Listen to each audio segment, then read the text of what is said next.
Assalamualaikum warahmatullahi wabarakatuh. Perkenalkan nama saya Zakari Setiaji. Saya dari jurusan Teknik Telekomunikasi kelas TT 0802. Oke, jadi di sini saya ingin menjelaskan kembali materi fisika yang sudah diajarkan Bapak.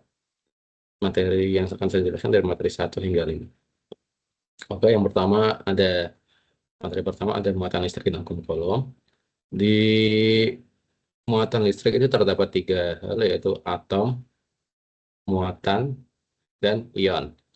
Nah, di sini terdapat 3 gambar, yang mana apabila ion positif itu menandakan elektron, yaitu massa dan muatan negatif, itu lebih sedikit dibanding neutronnya. Dan apabila ion negatif, maka di sini terdapat maka elektron yang mengelilingi neutron itu lebih banyak, sehingga negatifnya lebih banyak. Dan jika atom yang netral ini, atom netral itu apabila jumlah protonnya, muatan positifnya sama dengan jumlah elektronnya, muatan negatif, sehingga menyebabkan atom itu netral. Nah, muatan listrik sendiri itu pertama kali dilakukan oleh seorang bernama Thales pada tahun 600 sebelum Masehi, yaitu sebuah ambar yang digosok dan akan menarik potongan jarum kecil. Kelistrikan yang teramati dapat dipahami karena pada masing-masing benda yang berinteraksi mempunyai muatan listrik. Jadi, jenis muatan listrik terdapat 2 macam. Hal ini dapat dibuktikan jika sebuah batang gelas digosokkan pada sutra dan kemudian didekatkan pada batang gelas lain yang digantung dengan benang. Tetapi jika sebuah batang plastik yang digosokkan pada bulu dapat menarik batang gelas yang digantung, 2 batang plastik lain yang digosokkan pada bulu jika diletakkan akan saling tolak-menolak. Dan jelas dari pengamatan tersebut, muatan pada gelas dan muatan pada plastik berbeda jenisnya. Di sini ada gambaran 2 buah batang gelas bermuatan positif saling tolak-menolak karena yang satu positif. Kemudian ada penemu Benjamin Franklin yang juga seorang presiden Amerika Serikat memberi nama jenis muatan pada gelas sebagai muatan positif dan muatan pada plastik sebagai muatan negatif. Penamaan ini kemudian diakui oleh seluruh negara dan tetap dipakai hingga sekarang. Diketahui bahwa muatan sejenis akan tolak-menolak dan muatan berbeda jenis akan tarik-menarik. Seperti kata Pak Roni, yang mana apabila perbandingannya itu jika sejenis, maka dia akan tolak-menolak. Seperti perbandingan cowok sama cowok kan nggak mungkin jadi satu kan. Nah, seperti itu perbandingannya. Makanya Tuhan menciptakan pria dan wanita untuk saling tarik-menarik. Seperti perbandingan di muatan listrik ini. Kemudian cukup untuk sekarang, elektron ditemukan oleh Joseph John Thomson, seorang ilmuwan Inggris. Penemuannya berawal dari percobaan tabung sinar katoda pada tahun 1897. Dia mendapatkan hadiah Nobel atas penemuannya ini. Dan saya skip saja ini. Kemudian ada Egon Goldstein yang berhasil menemukan adanya partikel bermuatan positif pada atom, yaitu proton itu, pada percobaan sinar katoda. Kemudian Rutherford berhasil membuktikan muatan positif itu terletak di tengah-tengah ruang atom. Nah, jadi atom, atom. Jadi proton itu terletak di tengah, dan juga ya seperti yang ditemukan oleh Rutherford ini. Terus, pada awal dipahami bahwa muatan besar kontinu, namun sesuatu dengan perkembangan alat pada awal abad 20 telah dibuktikan terdapat besaran muatan fundamental yang menyatakan nilai minimum dari sebuah muatan listrik. Lalu pada muatan ini diberi simbol E yang mempunyai nilai 1,602 kali 10 pangkat minus 19 C. Hal ini dihitung dengan cermat oleh Millikan pada tahun 1909. C ini kalau tidak salah kolom. Kemudian sebentar. Nih, muatan suatu partikel atau benda negatif secara mikroskopik jika jumlah elektron dalam partikel atau benda melebihi jumlah protonnya. Jika bermuatan positif, berarti jumlah elektron lebih sedikit dibanding dengan jumlah proton. Seperti yang saya jelaskan dari di awal dan terdapat gambarnya. Apabila elektron lebih banyak dari proton, maka ionnya itu negatif. Sedangkan jika elektronnya lebih sedikit dibanding protonnya, maka itu ionnya positif. Dan sedangkan jika elektron dan protonnya sama-sama dua, misal elektron ada dua yang mutare dan protonnya ada dua, maka bisa disebut dengan atom netral. Kemudian jika positon bertemu dengan elektron, maka akan menghilang dan menghasilkan energi yang sangat besar dan sesuai perumusan. Nah, ini adalah atom netral. Jika bertemu dengan elektron, maka akan menghilang dan sesuai perumusan kesetaraan massa energi Einstein, yaitu E sama dengan mc kuadrat. Ini adalah alat pembangkit muatan elektrostatik, generator muatan elektrostatik yang bernama generator Van de Graaff. Generator ini pertama kali diciptakan oleh ilmuwan Amerika bernama Robert Jamison Van de Graaff pada tahun 1931. Ini adalah alatnya, dan ini sepertinya penjelasan tentang alatnya. Terminal, upper brush, upper roll, belt, motor, lower roll. Kemudian yang kedua dari materi pertama yaitu hukum Coulomb.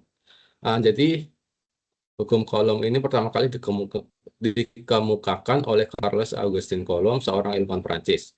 Alat eksperimen yang digunakan oleh Bapak Coulomb ini untuk menerangkan tersebut disebut neraca puntir, yang terdiri dari dua bola kecil bermuatan seperti pada gambar ini. Ini adalah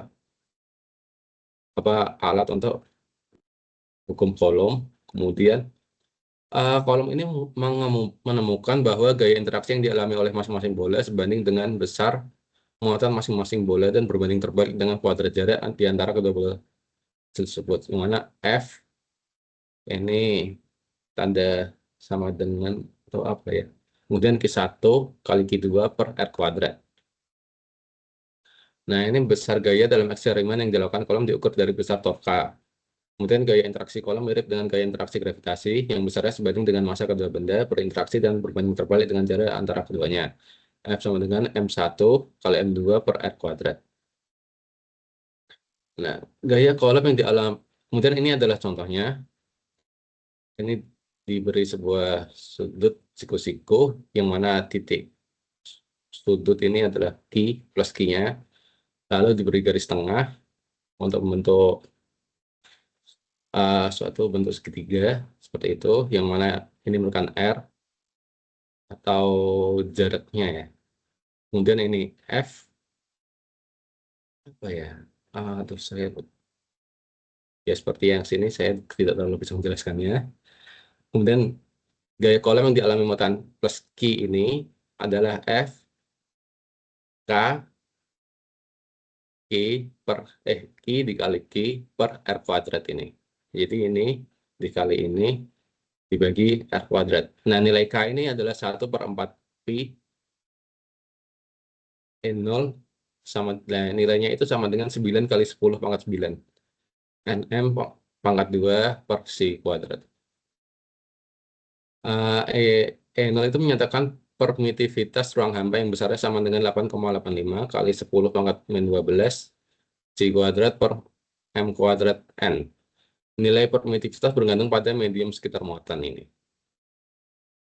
Kemudian dalam skala mikroskopik, gaya interaksi Coulomb lebih dominan daripada gaya gravitasi, sehingga dalam skala atom, gaya gravitasi diabaikan sebagai contoh interaksi antara dua buah elektron yang mempunyai muatan masing-masing Qe sama dengan min 1,6 kali 10 pangkat 19 Coulomb, dan mempunyai massa masing-masing Me sama dengan 9,1 kali 10 pangkat min 31 kg. Terpisah sejauh 1 angstrom satu sama lain. Jika diketahui konstanta gravitasi G sama dengan 6,67 kali 10 pangkat min 11 Nm kuadrat per kilogram kuadrat, maka besar gaya interaksi Coulomb yaitu F sama dengan K E kali E per R kuadrat sama dengan 9. Ini, angka ini, tidak usah saya jelaskan satu ya, maka hasil akhirnya adalah ini untuk hasil yang tadi. Kemudian sedangkan jika besar interaksi gravitasi adalah ini, adalah hasil akhirnya. 5,523 kali 10 pangkat min 51 neutron. Nah. Lalu kemudian ada arah vektor dari gaya Coulomb yang tergantung pada jenis muatan, seperti yang saya jelaskan tadi. Apabila arahnya bertolak belakang, maka dia akan apa ya? Apabila muatannya sejenis, dia akan tolak menolak. Seperti min ketemu min, maka dia akan tolak menolak. Dan positif ketemu positif, dia juga akan tolak menolak. Seperti yang saya jelaskan di awal tadi. Jadi arah vektor dari gaya kolom dinyatakan oleh vektor satuan tersebut. Dan jika muatannya tidak sejenis, yaitu positif dan negatif, dia akan tarik-menarik, seperti magnet gitu ya. Utara dan O dan S. Lalu sebentar, sebentar saya baca dulu. Oke. Dan dengan demikian, arah gaya yang dialami sebuah muatan akibat muatan lain bergantung pada tanda muatan masing-masing. Muatan ini sangat berpengaruh antara jika positif dan negatif. Namun untuk hasil mungkin hampir sama apabila muatannya yang negatif, hasilnya mungkin akan negatif. Dan positif, hasilnya akan positif. Namun jika untuk hasilnya sepertinya hampir sama, cuman beda di itu, apa, negatif positifnya. Atau saya salah, mungkin bisa dibenarkan, maaf jika salah. Kemudian ada vektor satuan dapat ditentukan dengan mencari vektor pindahan dari posisi kedua muatan yang searah dengan arah gaya. Misalnya, untuk arah gaya F1 ini, dinyatakan pada gambar ini, arah gaya tersebut searah dengan vektor perpindahan yang menghubungkan posisi muatan Q2, ini Q2, dengan posisi muatan Q1. Lalu maka dengan posisi muatan, maka R1-nya R1-nya sama dengan ini X1, X1-nya ini min X2, kemudian ditambah Y1, Y1 dikurang Y2. Ini tuh kita melakukan uji lumut. Kemudian jadi vektor satuan dari R1 sama dengan R1 per R1, yaitu ini kita jumlahkan apa, pembilangnya yang sama, dikurangkan pembilang yang sama, maka X1 kurang X2 ditambah I1 kurang X2, I yang ini, yang J I horizontal, J vertikal, ditambah Y1 kurangi Y2, dibagi akar dari X1 kurangi X2 kuadrat, ditambah ada kurung ini, Y1 kurangi Y2 kuadrat. Itu adalah rumusnya. Kemudian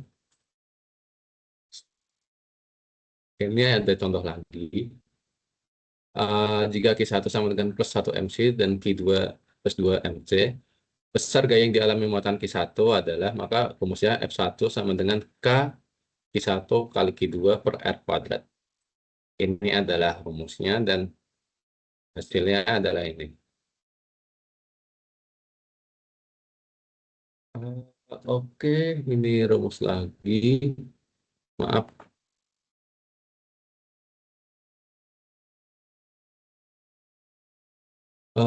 Besar arah gaya seperti ini rumusnya.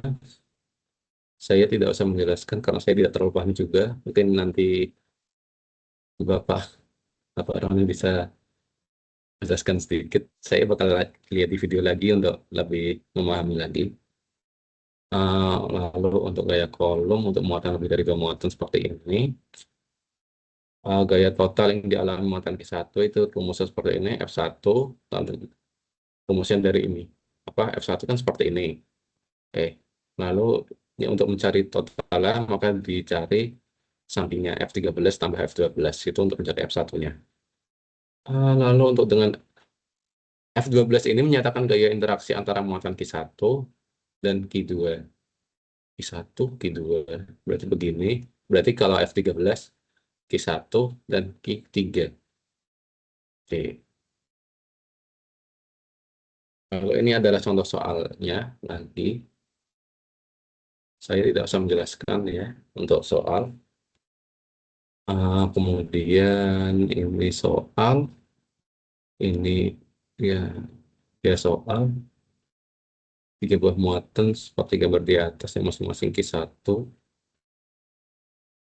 Q1 ini min 1 MC terletak di titik A1. Satu, ini satu, ini nol. Berarti ini dulu.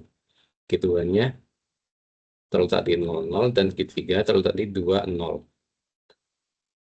Oke, ini soal juga. Ini soal, ini soal,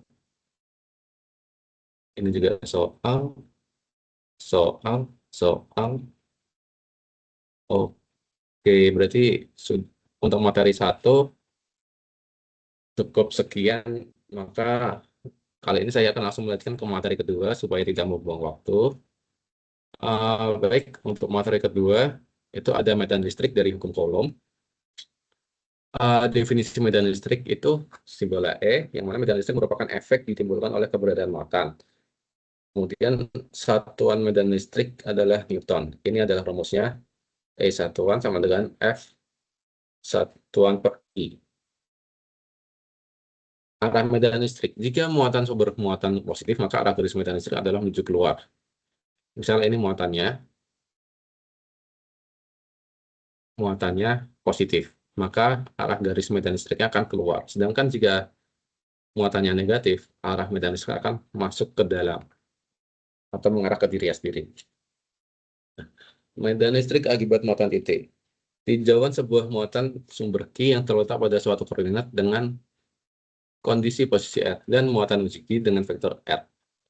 Gaya listrik pada muatan uji Q adalah untuk rumusnya seperti ini, F sama dengan ini tuh K, simbol K, kemudian Q kali Q1, Q apa ini, per R, satuan per R satuan 1, pangkat 2. Kemudian untuk yang ini bisa dijadikan untuk simbol Y.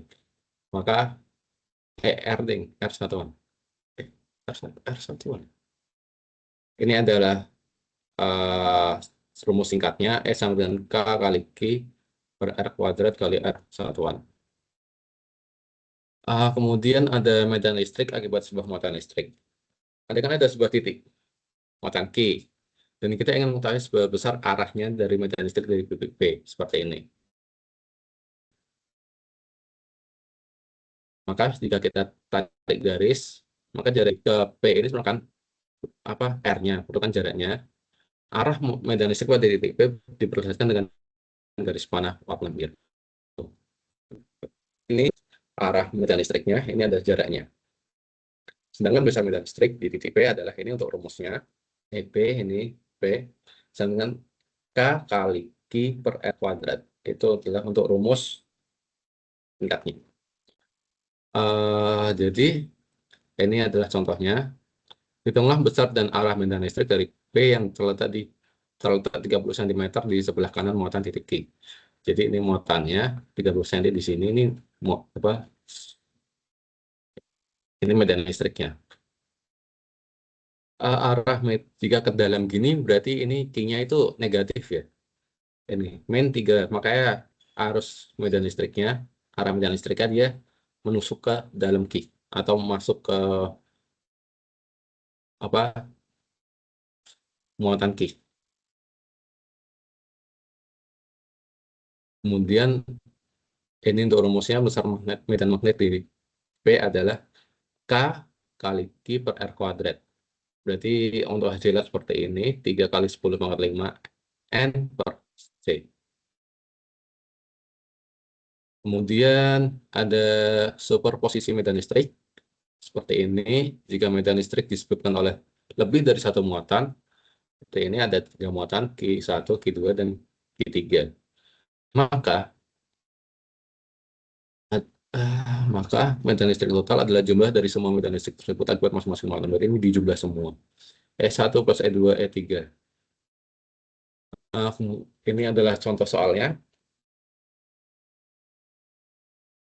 Dan di contoh soal ini kita disuruh untuk menentukan vektor posisi setiap Q dulu. Yang mana seperti yang saya bilang tadi, E adalah horizontal dan J vertikal. R1.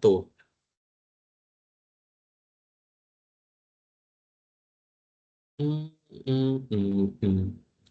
Q1 ini kan ada di 3J, iya. 3, kemudian R2, Q2 ada di 4, R3 itu di sini. Itu berarti 4,3 atau 4I plus 3J. R0-nya 0 ini ya. Lalu medan listrik di O akibat Q1 itu seperti ini rumusnya. Dan medan listrik di O akibat Q2 seperti ini. Jadi kita disuruh untuk mencari setiap medan listrik dulu, setiap vektor dulu dari Q1, Q2, dan Q3. Heeh. Lalu ini adalah untuk setiap hasilnya.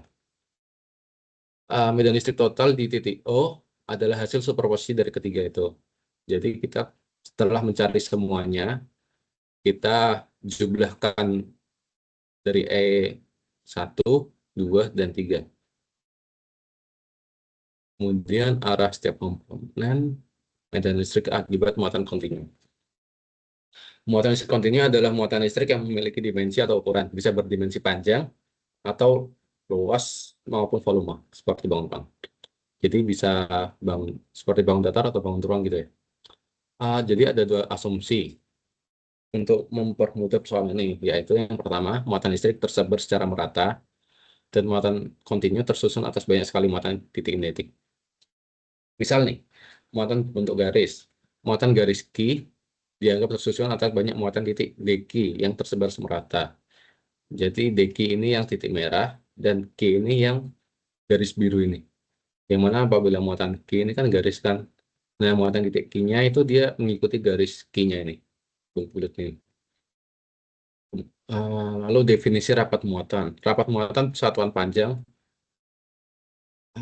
Apa ya itu namanya? Sebentar.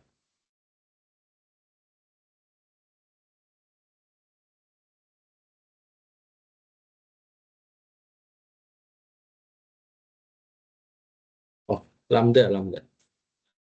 Rapat muatan satuan panjang itu lambangnya lambda, yaitu muatan perpanjang. Jadi rumus lambda itu Q per L. Rapat muatan persatuan luas alpha, yaitu muatan perluas ini seperti ini. Jadi alpha itu Q per A. Sedangkan rapat muatan persatuan volume T, mm, mm, mm, mm, rho, volume rho, yaitu muatan per volume. Jadi rumus rho itu Q per V. Kemudian misal sebuah muatan kognitif terletak pada koordinat dengan vektor posisi R. Anggap ini tersusun atas banyak elemen kecil muatan dq dengan volume dv. Maka muatan totalnya seperti ini. I sigma n, n sigma atau sigma n ya? Ya kan? Sigma dq sama dengan uh, uh,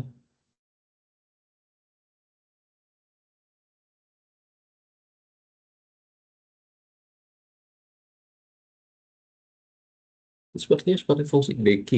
Nah, kemudian volume total muatannya seperti ini. Aduh, maaf, saya kurang apa kurang bisa menjelaskan Pak.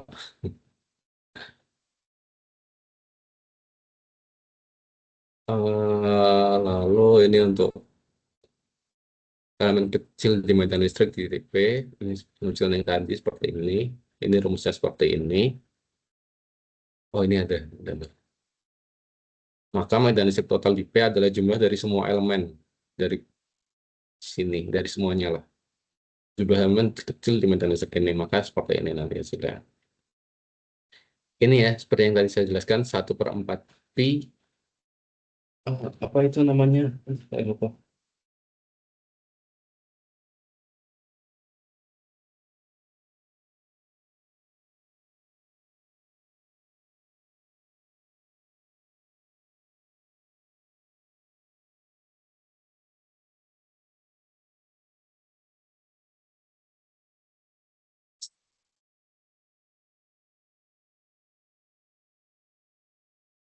Eh, Sebentar, saya cari dulu penjelasan simbolnya. Oh, gitu. Ya, intinya sih seperti itu. Ini untuk rumus singkatnya. E sama dengan K ini apa ya? Pan garis dq per R kuadrat kali R satuan. Nah, ini untuk muatan kontinu garis lurus. Misal ada sebuah kawat, ini gambarnya. Ini soalnya misal ada sebuah lurus panjang L. L ini panjangnya dan memiliki rapat muatan persatuan panjang dengan lambda. Kita ingin mengetahui medan listrik titik P. Titik P. Nah, P. Yang berjarak dari A ke pusat kawat. Oke, kalau kata Pak Roni kemarin ini tidak usah dijelaskan. Wah, ini tuh untuk mencari rumusnya jika segitiga menghadap ke atas, maka rumusnya E K lambda per Q cos beta ini min cos alpha I. Jadi ini apa lambangnya disamain ya, I ketemu E, J ketemu J. Lalu sin B dimensi alpha. Jika segitiga siku-siku yang menghadap ke bawah, maka rumusnya menjadi seperti ini. Eh, karena ke bawah, maka ininya menjadi negatif. Karena kan jika ke atas positif, kanan positif, kiri negatif, bawah negatif. Sehingga ini hasilnya bakal negatif. Ini main E, ini main C. Kemudian jika hasil apa segitiga ke kanan, maka rumusnya seperti ini. Oh, kalau ke kanan, oh berarti itu yang kanan, yang negatif itu yang C, yang beta berarti yang ini ya. Lalu yang positif yang I. Dan jika sebaliknya, jika posisi segitiga ke kiri, maka yang negatif yang I dan positif J. Dan untuk alfa, setiap sudut alfa itu merupakan sudut negatif. Itu berarti mutlak ya, jika dilihat di sini. Kemudian muatan kontinu garis lurus. Ini contoh soalnya, saya tidak bisa menjelaskan karena tidak terlalu paham. Oke, nanti saya akan melihat lagi video Pak Ron ini biar lebih paham untuk mendalami lagi materi yang ada. Kemudian oh ini muatan kontinu cincin. Ini jadi seperti contoh. Misal ada sebuah muatan kontinu berbentuk cincin lingkaran. Ini cincin lingkaran yang berjari-jari R. Ini jari-jari berarti. Dan memiliki rapat muatan persatuan panjang sama dengan lambda. Kita ingin mengetahui ini rumusnya seperti ini dan digambar seperti ini kan misalnya. Maka rumusnya ini.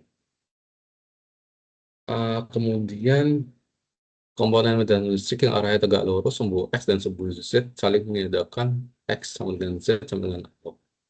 Ini elemen kecil muatan dapat dilihat dalam bentuk dq sama dengan Q per 1 dl. Jadi sama dengan lambda dl. Oh, Q per 1 itu jadinya lambda. Oke. Ini untuk besar komponen elemen kecil medan listrik dalam arah sumbu, Y adalah cos alpha. Ini jadi seperti ini dan rumusnya disingkatnya jadi seperti ini. Ini lambda atau K? Harusnya K. K dq per R kuadrat kali R satuan. Ini untuk soal lagi seperti ini karena A dan R ada konstanta. Kemudian ini saya tidak bisa menjelaskan karena tidak paham. Misal ada sebuah tipis. Ini tidak usah.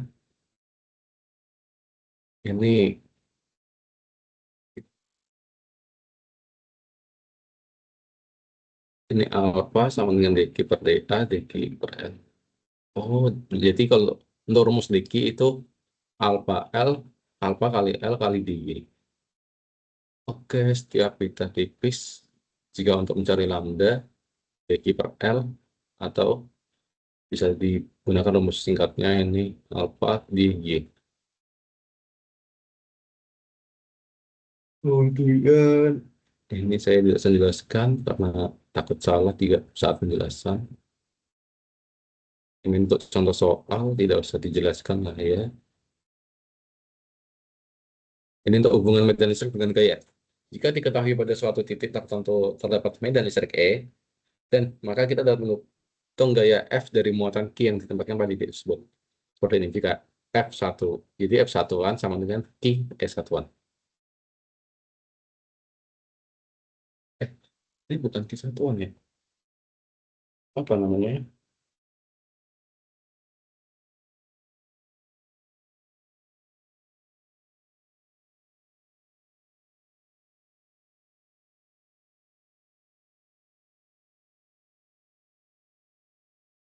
Oke, saya lanjut saja daripada bingung. Nih, jika Q positif, F searah dengan E. Dan jika Q negatif, maka akan berlawan arah dengan E.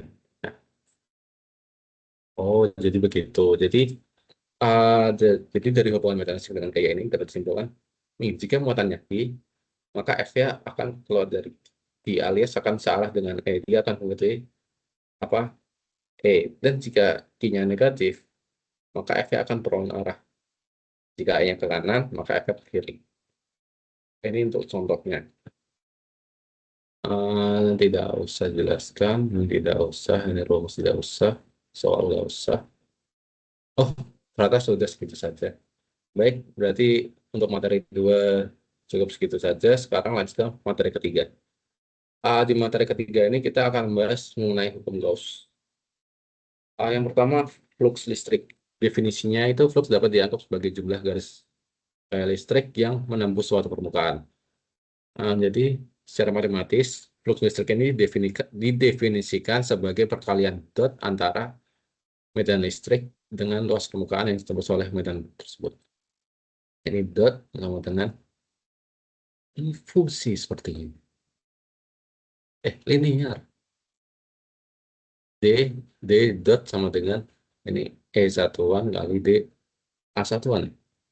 Jika medan dan luas konstan dengan bentuk sudut seperti ini, maka dot sama dengan EA cos alpha, di mana A adalah vektor normal ke permukaan, besar A dan arah normal ke permukaan, dan ini alpha ini, anggap aja alpha lah ya, adalah 0 adalah sudutnya antara E dan A.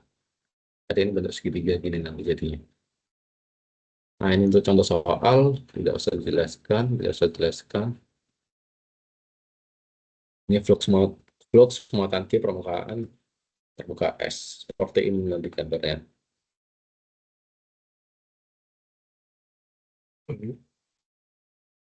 Ini rumus, kemudian jika permukaan tertutup, muatan Q-nya di luar.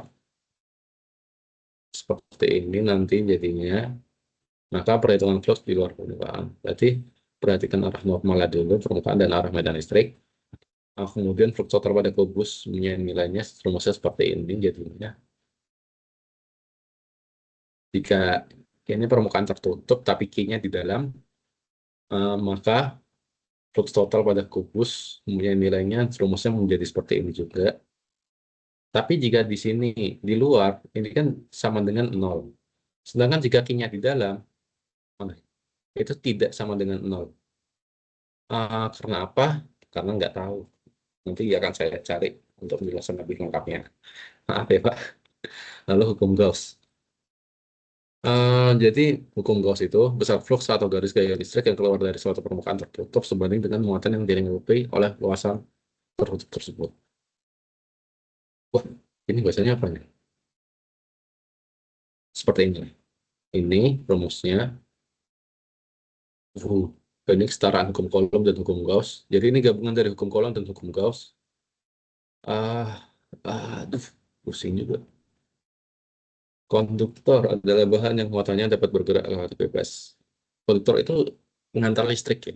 Jadi seperti logam, besi itu juga konduktor. Ya sama aja. Kemudian muatan berlebih dengan tanda sama ditambahkan pada konduktor yang akan bergerak sejauh mungkin dari suatu sama lain karena mereka saling tolak.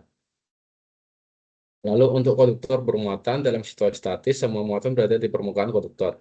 Dengan untuk konduktor bermuatan dalam situasi statis, medan listrik adalah nol di dalam seluruh konduktor dan tegak lurus dengan permukaan di luar. Lalu ini adalah bola konduktor pejal positif seperti ini. Ini suatu bola konduktor pejal dengan jari-jari R, terus seperti ini R, dan muatan Q. Muatan Q. Muatan hanya tersebar di permukaan bola saja, jadi di bola ini saja, di bola hijau saja. Oke, bolanya itu hijau atau yang putih ya?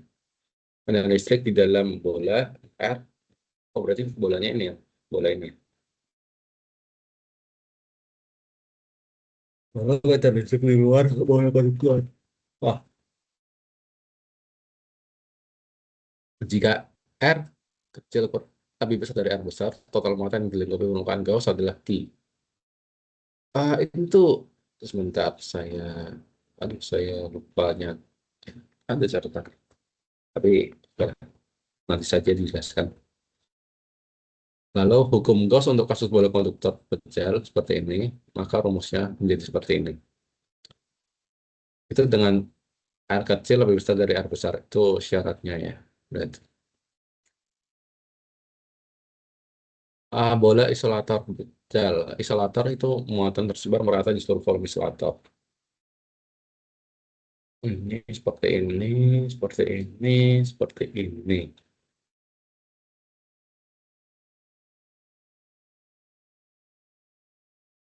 Ini untuk contoh soal. Nanti akan saya lihat lagi di video untuk memahami lagi karena ya saya kurang paham untuk penjelasan seperti ini. Jika ingin dijelaskan rinci, maaf apabila tidak jelas penjelasan saya.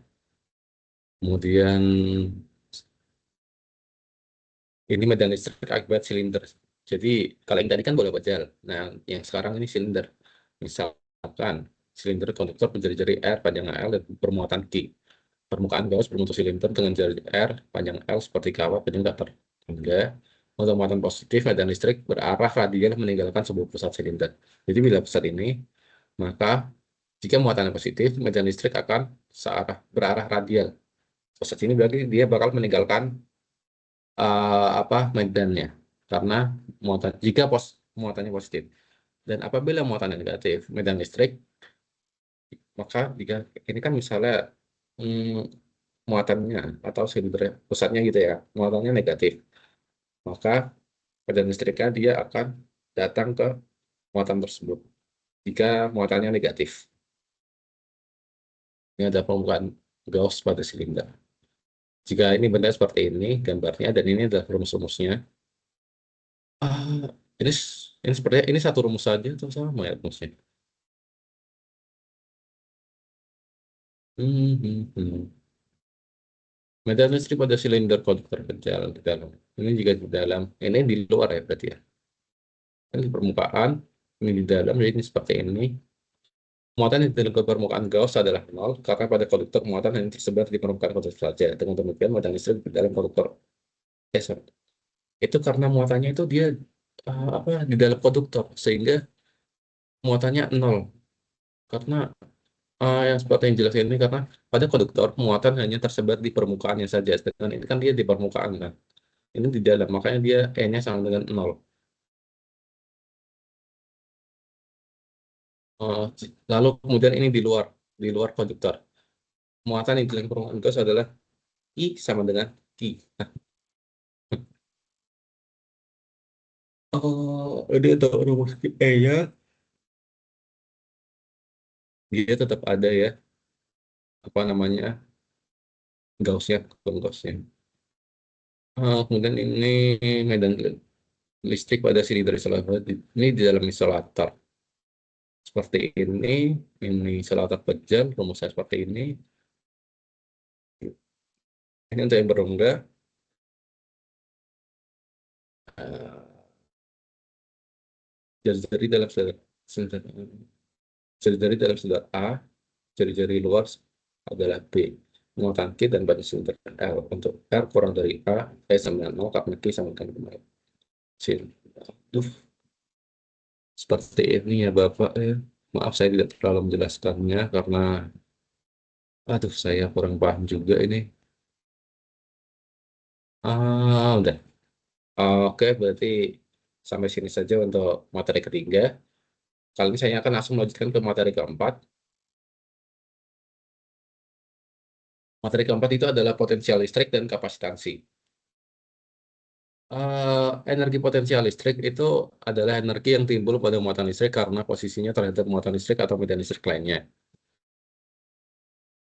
Jika kita tempatkan sebuah partikel bermuatan dalam ruang yang mengandung medan listrik, maka partikel yang mula-mula diam, dia akan bergerak karena ditem- ditempatkan di sebuah partikel karena terjadinya pertambahan energi kinetik seperti itu. Jika penambahan energi ini terjadi karena adanya usaha yang ditimbulkan oleh perubahan energi potensial potensial listrik, pada energi potensial listrik, titik nolnya adalah daerah titik yang sangat jauh dan bisa dideteksi dengan limit tak hingga. Sesuai dengan persamaan usaha pada gaya konservatif, maka usaha ini bisa dirumuskan sebagai berikut. Ini rumusnya seperti ini, dan ini. Ini untuk A mendekati tak hingga sebagai titik potensial nol, maka seperti ini rumusnya menjadi seperti ini. Nah, potensial listrik. Potensial listrik adalah potensial listrik adalah energi satuan muatan yang berada pada suatu titik. Pada potensial, beda potensial adalah selisih potensial antar dua titik. Jadi antara titik A dan titik B itu beda-beda potensial. Secara matematis, beda potensial listrik di antara dua titik dirumuskan sebagai berikut. Ini VBA dengan potensial listrik pada titik tertentu bisa dirumuskan VB. Ini kan berarti kan VB itu titik B dan A, sehingga beda potensial listrik dari dari titik B dan titik A. Sedangkan jika hanya satu titik saja, kita dapat merumuskan seperti seperti ini. Jika di suatu apa? Jika mencari di dua titik atau beda potensial, kita mencari E satuannya atau jaraknya. Sedangkan jika di satu titik saja, kita cukup di titik E saja, tidak usah mencari E satuannya. Ini ada rumusnya. Ini adalah muatan titik. Oke, oke, oke. Ini bidang ekuipotensial. Bila setiap titik pada suatu permukaan mempunyai potensial, maka permukaan itu disebut bidang ekuipotensial. Itu seperti ini ya. Jadi bila di setiap titik suatu permukaan ini, jadi setiap titik di permukaan ini mempunyai potensial. Makanya bidangnya disebut ekuipotensial. Sehingga semua titik itu memiliki potensialnya. Ini, ini contohnya ini. Potensial listrik dalam ruang ditimbulkan pada eh ditembak oleh muatan listrik I di X ya 0, Y 0, Z 0. Sehingga dinyatakan Vx YZ. Seperti ini ya. Ini adalah rumusnya. Oh, ini adalah jawabannya. Saya tidak akan menjelaskan karena saya tidak terlalu paham. Kemudian kapasitor itu perangkat yang dapat menyimpan energi dalam medan listrik. Ini kapasitor. Secara umum, kapasitor bentuk dari dua buah konduktor yang diberi muatan sangat besar tapi berbeda jenis dan terpisah oleh suatu benda isolator.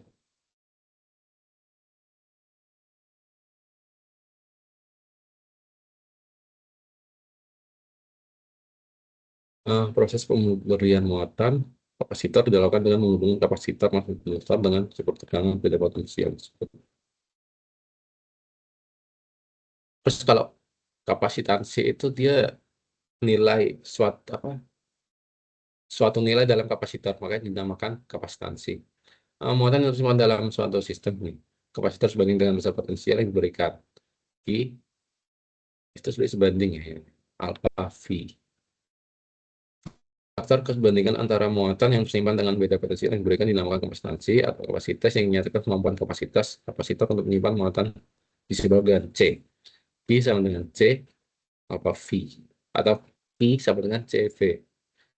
Satuan kapasitansi biasanya bergantung pada bentuk ukuran kapasitas relatif antara faktor bedakan. Ini untuk pengisian kapasitor ya. Pengisian kapasitor dilakukan dengan menghubungkan konduktor pada kapasitor dengan sumber tegangan beda potensial. Jadi ketika ada di titik B agar muatan listriknya teralir gitu.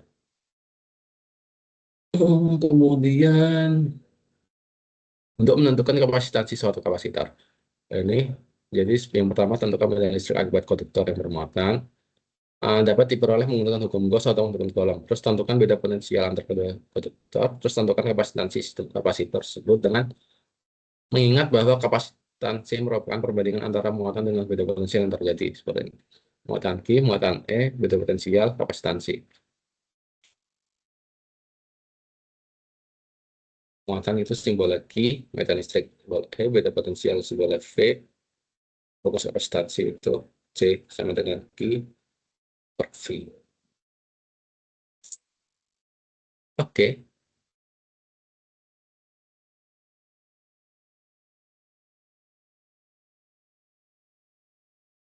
Kemudian kapasitor plat sejajar itu terdiri dari beberapa plat yang dipasang sejajar. Ini untuk asumsinya itu plat A, itu jaraknya lebih dari jarak antar plat D. Oh, berarti jarak atas lebih besar dari jarak antar plat B. Ini berarti. Plat D ini dia jarak yang platnya yang dalam, sedangkan yang A dia antara plat dalam dan plat luar. Begitu sepertinya. Kemudian beda listrik yang diruang antar plat E konstan. Ini seperti ini. Ini untuk kapasitor plus sejajar beda potensial fin jadi menggunakan persamaannya seperti ini sehingga diperoleh ini di mana uh, pro ya, sama ini apa sih pro ya tadi pro sama dengan Q per A itu muatan persatuan luas kapasitor plus sejajar seperti ini. Ini jika besar beda potensial antara kedua plat adalah ini rumusnya menjadi seperti ini. Jika kapasitor plus sejajar adalah ini jika kapasitansi kapasitor plus sejajar seperti ini jadinya. Kemudian ini rumus C atau metode FC itu tadi apa kapasitansi. Ini kapasitansi tidak bergantung pada muatan Q dan beda potensial. Jika kapasitansi bergantung pada materai ini, oke. Saya sedikit tidak paham ternyata. Nanti akan saya buka lagi untuk saya pendalam materinya supaya besok satu tes saya bisa mengerjakannya. Oke, oke. Kapasitor silinder. Misal silinder kecil diberi muatan plus Q. Ini kecil plus Q. Silinder besar diberi muatan plus min Q. Maka rumusnya jadi seperti ini. Di mana R diukur dari sumbu silinder. Hmm, hmm. Kapasitor silinder.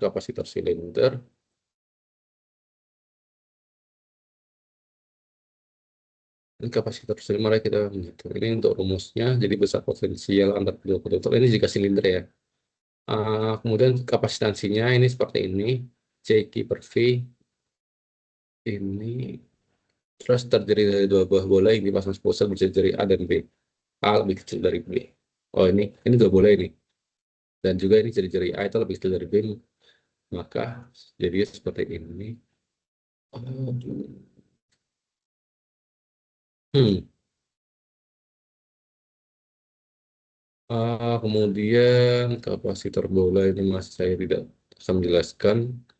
Ini untuk rangkaiannya seri itu sejajar segini, sedangkan jika paralel dia atas bawah. Jika itu kapasitor sisa dan juga berikut ini. Ini.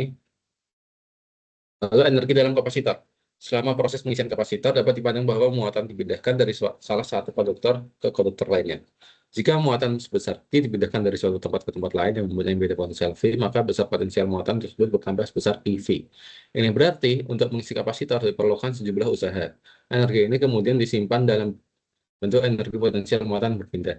Energi yang diperlukan untuk memindahkan muatan sebesar dq pada potensial V adalah ini. Jadi dO sama dengan V dq. Di mana energi yang diperlukan untuk memindahkan muatan dq pada potensial V. Oke. Ini energi dalam kapasitor. Energi yang dibutuhkan untuk pengisian muatan sebesar Q. Ini dari keadaan kosong sehingga rumusnya seperti ini. Dan jika energi yang tersimpan dalam kapasitor Q dengan kapasitor C dan beda potensial, maka rumusnya menjadi seperti ini. bahan dieelektrik itu bahan yang tidak menyalurkan energi listrik ya, seperti plastik atau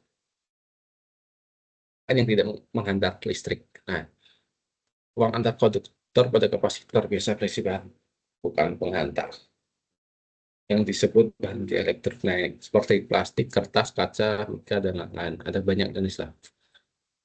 Jadi fungsinya itu untuk menghambat antar konduktor supaya apa eh, antara plat konduktor A sama plat konduktor B itu dia tidak menjadi satu sehingga dibutuhkan bahan dieelektrik untuk menengahnya supaya listriknya tidak berpindah tempat gitu. Kemudian bahan dieelektrik karakteristiknya suatu bahan dieelektrik nyatakan dengan besaran sebuah konstanta dieelektrik K. Dua jenis, ada dua jenisnya yaitu polar dan polar.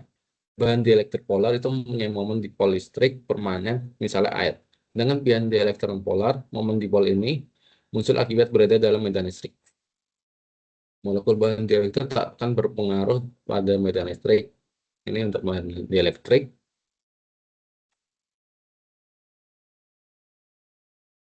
Lapisan momen positif ini, lapisan momen negatif.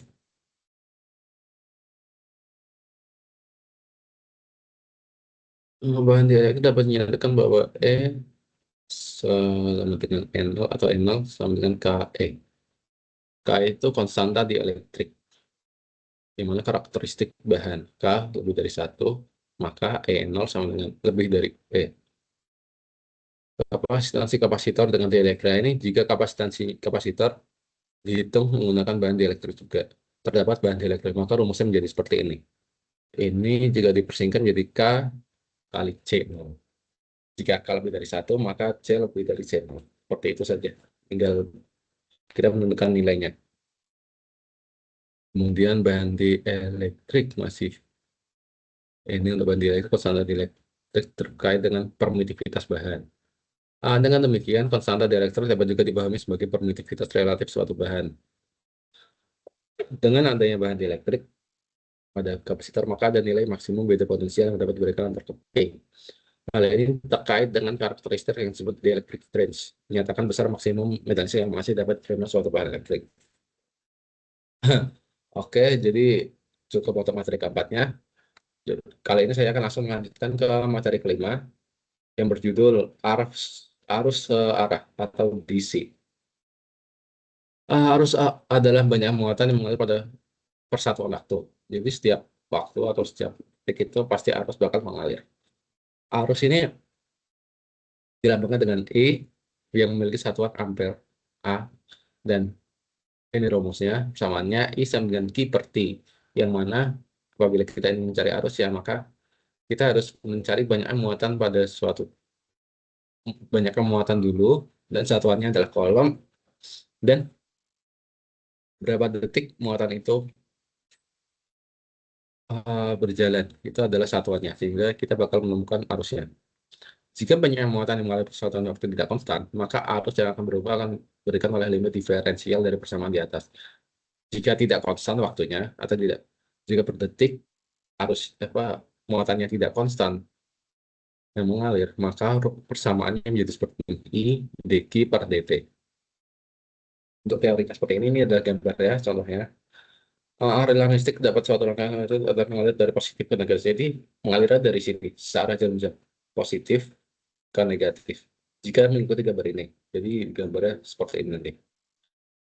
Teori ini menggunakan prinsip muatan, di mana muatan listrik pada suatu mengalir dari potensial tinggi ke potensial rendah. Kemudian arah aliran listrik berlawanan dengan aliran elektron pada suatu menghantar.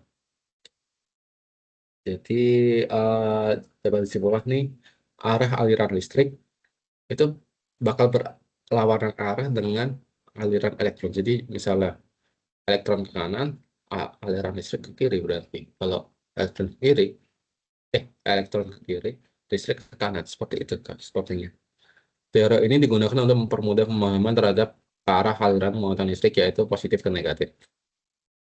Arah ini merupakan ciri karakteristik dari suatu pengantar pasti. Maaf, ini serak. Arus tersebut adalah sebuah kuantitatif makroskopik seperti massa sebuah benda, volume sebuah benda, atau panjang sebuah tongkat. Sebuah kuantitas mikroskopik yang dihubungkan dengan itu adalah rapat arus. Rapat arus tersebut merupakan ciri sebuah titik di dalam penghantar dan bukan merupakan ciri penghantar seluruhan. Oke. Uh, Sebentar. Hmm, Tadi rapat tersebut bukan merupakan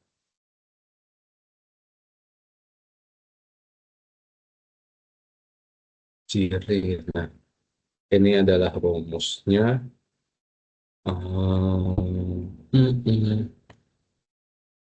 Nah, ini kemudian hambatan listrik. Hambatan, tahanan, atau resistansi listrik adalah kemampuan suatu bahan benda yang menghambat atau mencegah aliran arus listrik.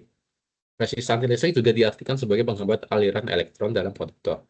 Nilai resistansi ini dalam suatu rangkaian listrik diukur dengan satuan ohm atau dengan dilambangkan dengan simbol omega ini.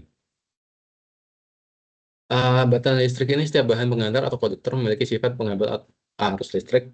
Besaran hambatan listrik pada suatu penghantar beberapa faktor dipengaruhi oleh beberapa faktor, yaitu jenis bahan. Contoh tembaga memiliki nilai resistansi yang lebih rendah dibanding dengan baja.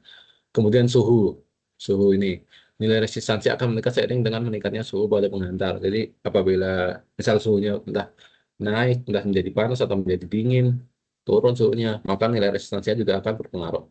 Kemudian panjang penghantar itu juga semakin panjang suatu penghantar, semakin tinggi pula nilai resistansinya. Jadi ukurannya itu juga berpengaruh ya. Kemudian luas penampangnya juga sama, semakin kecil diameter atau suatu penghantar, maka semakin tinggi pula resistansinya. Begitu sebaliknya. Ini adalah resistor, gambar resistor. Kemudian resistor itu komponen elektronik yang berfungsi sebagai penghambat arus listrik. Dalam suatu rangkaian elektronika, resistor dapat berfungsi untuk menghambat atau mengurangi arus listrik, menurunkan level tegangan listrik dalam rangkaian. Nah, ini untuk resistornya itu terdapat dua jenis. Resistor tetap yang seperti ini dan resistor variabel itu seperti ini. Jadi, resistor variabel itu kita dapat mengubah-ubah itu apa sih namanya muatannya. Kalau di resistor tetap kan sudah sudah nilai sudah tetap bawaan dari pabriknya karena sudah sebenarnya dari warna ini kan. Nah, itu sudah tetap nilainya.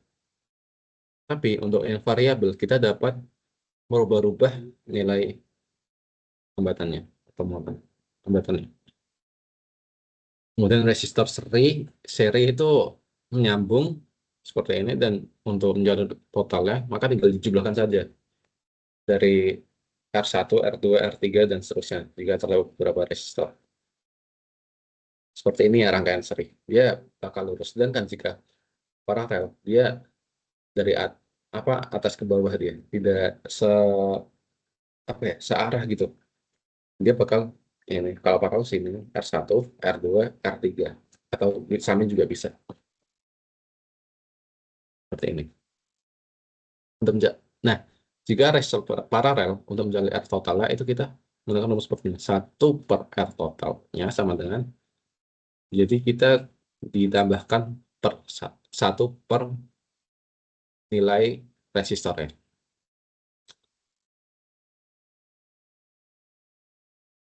Kemudian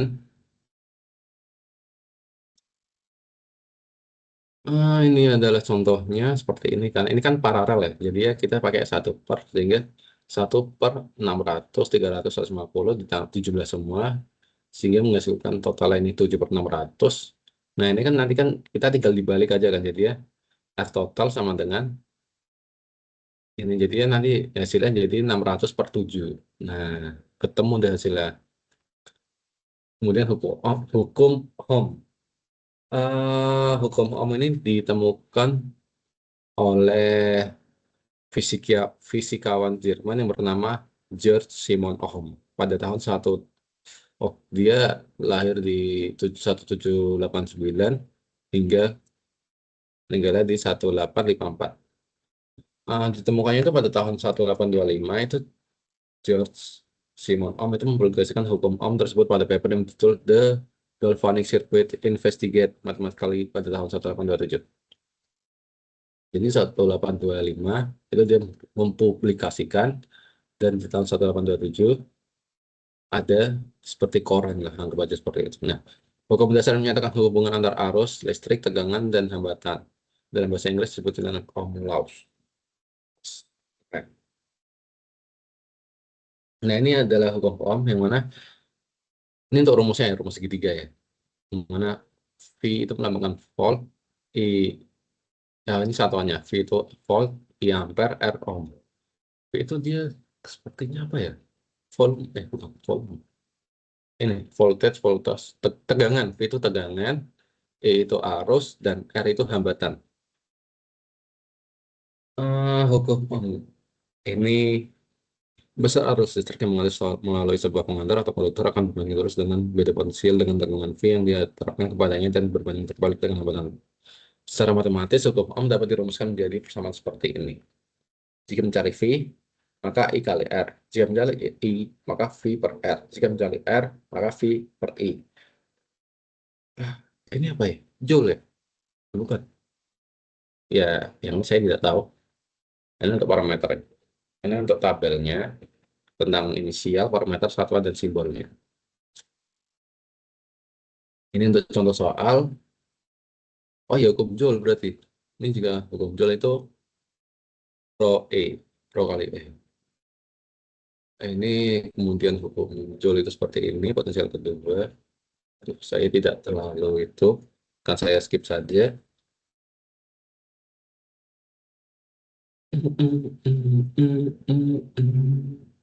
Sebentar. Oke, berarti dari sini aja.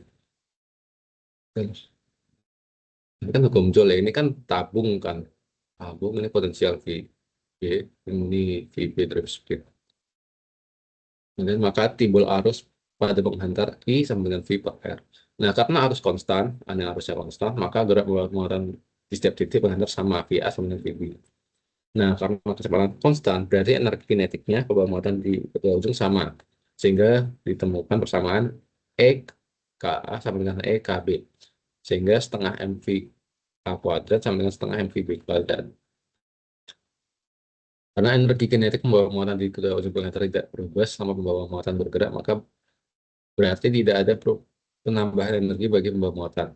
Energi yang muncul. Maka daya pada aliran berjalan sama titik energi yang muncul sebesar ini kemudian akan diubah menjadi energi kalat. Maka pada saat aliran berjalan selama dt akan terkumpul energi persatuan waktu atau daya kalat sebesar V sama dengan du per dt. Ini sama seperti ini sehingga misalnya akhirnya I kali V. Dan karena V sama dengan IR, maka ditemukan P sama dengan E kuadrat kali R. Ini merupakan persamaan hukum 2 Joule. Bukan hukum 2 Joule. Ini apa nih? Ini sama dengan hukum Joule. Ini V2 apa nih? Daya ini akan terdisipasi pada penghantar menjadi panas. Oleh karena itu disebut sebagai daya disipasi. Ini rangkaiannya. Nah, dalam sumber tegangan ini kan sebuah muatan mendapat tambahan energi sebesar U. Ini kan. Ini tambahannya. Muatan dapat diseberangkan sehingga timbul arus dalam rangkaian. Arus dalam rangkaian memperoleh daya sebesar P sama dengan EL dalam baterai sebesar R sehingga dapat sedangkan pada hambatan R, daya akan terdisipasi menjadi kalar sebesar R sama dengan I kuadrat R. Dalam rangkaian berlaku hukum kekalahan energi. Energi yang diterima oleh pembawa muatan sama dengan energi yang hilang sebagai kalar. Dalam bentuk energi persatuan waktunya atau daya. Yes, berlaku bahwa daya yang diterima membawa muatan sama dengan daya yang hilang sebagai kalar. Jadi kalau ini tuh seperti apa ya, kita jika masuk satu maka keluar satu, kan tidak boleh jika masuk satu keluar dua kan, jadi bingung ntar yang satunya dari mana dan juga masuk dua keluar satu, nah yang satunya hilang bagaimana, makanya di, persamaannya seperti itu nih. energi yang hilang yang terima oleh bawa muatan sama dengan energi yang hilang sebagai ini hukum hukum satu ya, hukum satu. Hmm, kemudian ini jika dalam rangkaian terdapat lebih dari satu gambar sumber lebih dari satu sumber tegangan menurut seperti ini dan karena biasanya R kurang dari R maka buatan dalam R sering diabaikan. Ini dapat didefinisikan loop itu kan lintasan tak bercabang. Kemudian arah dari loop itu bisa didefinisikan searah atau berlawanan arah dengan arus arus. Ini contohnya seperti ini rangkaian yang dari satu loop, ini loopnya ke kiri, ke kanan, ini loopnya ke kiri. Ini benar. Ini jika terdapat dari zoom. Ini jika hanya satu loop saja, maka dia bakal berlaras begini. Sedangkan jika dua, ini bakal begini saja, ini bakal begini saja. Itu setengah-setengah.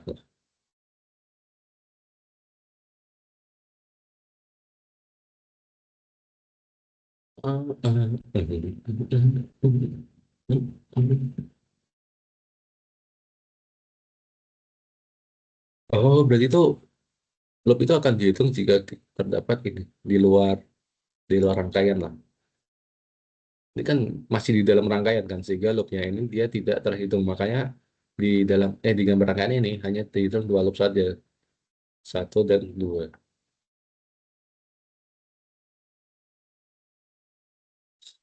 Sepertinya seperti itu dah. Hukum Kirchhoff. Untuk suatu rangkaian besar yang dua loop besarnya harus akan mengalir pada setiap ini. Hukum Kirchhoff satu itu dia hukum yang titik cabang, jumlah aljabar arus dalam satu loop. Uh, um, um,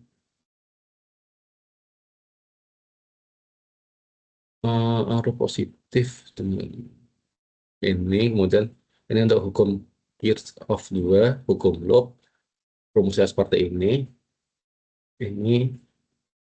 dalam penggunaan persamaan ini digunakan tentuannya seperti ini bertanda positif jika arah GGL arah dengan arah loop dan bertanda negatif jika sebaliknya. I bertanda positif jika arah arus searah dengan loop dan I bertanda negatif jika sebaliknya. Kemudian, agar arus mengalir dalam rangkaian, maka muatan persediaan baterai harus dialirkan dari kutub negatif. Sebaliknya, jika muatan negatif dalam baterai harus dialirkan dari kutub positif baterai menuju kutub negatif baterai. Seperti ini. Ini untuk soalnya. Ini contoh juga. Ini loop juga. Ini contoh soal. Ini dengan jepit. Dengan jepit adalah beda potensial antara dua titik pada rangkaian listrik. Loopnya bebas, tapi titik awal dan akhir harus sesuai. Samaannya adalah modifikasi dari hukum Ohm. CJ sama dengan sigma I kali R dikurangi sigma I.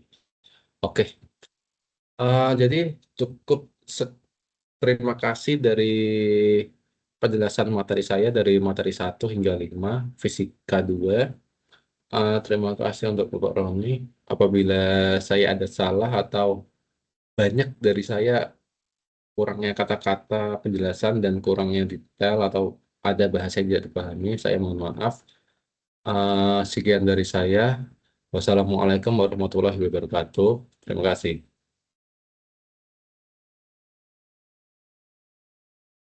Hmm,